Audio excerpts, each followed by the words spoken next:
Okay, so we're gonna get back to Jack in the Box, and yeah, we're on part 8. So yesterday we left off with Marissa realizing that the fear she seen in Tom's eyes had absolutely nothing to do with her. So Marissa was determined to get to the bottom of it to see where that fear was coming from and what was it all about and what happened between him and Jack. Why was Jack still around?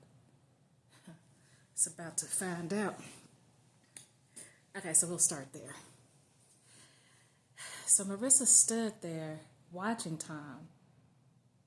Everything in her wanted to just walk up to him to say, oh, yeah. She decided in that moment that it was time to turn on the charm. It was time to turn on her seduction. You know the saying, use what you got to get what you want. Now she's attracted to Tom. Now she's about to lure him in her spider web. So she stood there and waited and just watched him walk across the room and ended up at the photocopy machine. And so she decided to just go over there and she grabbed a piece of paper off of a desk and she thought, I'll just copy this. So she hurriedly walked over there, and then as she got closer, she slowed down her walk and she walked right up behind him and just put her hand gently on his back and said, "Oh, hey, Tom." She said, "How you doing?" She said, "I never got a chance to greet you. You were coming out and I was going in, and I think we both just had our agendas at the time." And he looked at her and he was kind of taken aback because he knew deep down inside she didn't like him. But he was intrigued because her smile was genuine and she looked absolutely gorgeous. So Tom turns and he said, "Yeah, my bad. I was in the clouds. And how you doing, Marissa? It's good to see you. I haven't seen you since last year. It's a new year, and not that it's been that long, but yeah, it's been a new year, and we're on two different floors. And how's everything? Oh, everything's wonderful. Um, I hope this is not. Oh gosh, I feel so embarrassed. I hope this is not too forward, but what are you doing later? Um, Nothing. I got my rounds today, and I get off duty later today about 5 o'clock. Well, same. I was thinking maybe we can meet for dinner or something. I will surely pay. We can probably have a drink or something and just kind of catch up. It's been a while. Not to mention, well, I don't want to sound like I'm flirting, but Tom, you're looking amazing. Are you working out? Even your back felt strong when I touched it. What's different about you? What's going on? You're walking with something else. Oh, yeah, I have been working out. I'm actually taking boxing. Oh, wow. It definitely shows, Tom. Yeah, you look great. So if you're available for dinner tonight, I can meet you downstairs and we can just kind of go from there. If you, we can even do something in the area. Yeah, sure. That sounds amazing. Marissa, this is kind of coming out of nowhere and I'm kind of pleasantly surprised. Oh, yeah. Well, it was really not coming out of anywhere. I just didn't have the courage last year that I needed this year. And I just kind of told myself that I was going to take more chances. And you were the first one that I wanted to take. Wow. Wow. Again, I'm flattered. Yeah, today, 5, I'll meet you downstairs after shift, 5 o'clock. Amazing. I can't wait. I'm really looking forward to it, Tom. Well, let me get back to work. Well, I was here to copy something, but I'll go downstairs. You seem like you have a heavy load right there, so I will.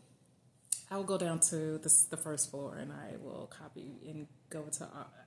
Gosh, you got me stuttering here. I'm so. I don't know. I'm really shocked that I just did this. I mean, this is something I've been wanting to do since last year, and I'm just like really excited. I mean, the butterflies that I have in my stomach right now, Tom. So look, I can't stop smiling. And he looks at her and he said, "Well, yeah, Marissa, I mean, you really look good smiling. I'm glad that I can provide that for you." Same, absolutely the same.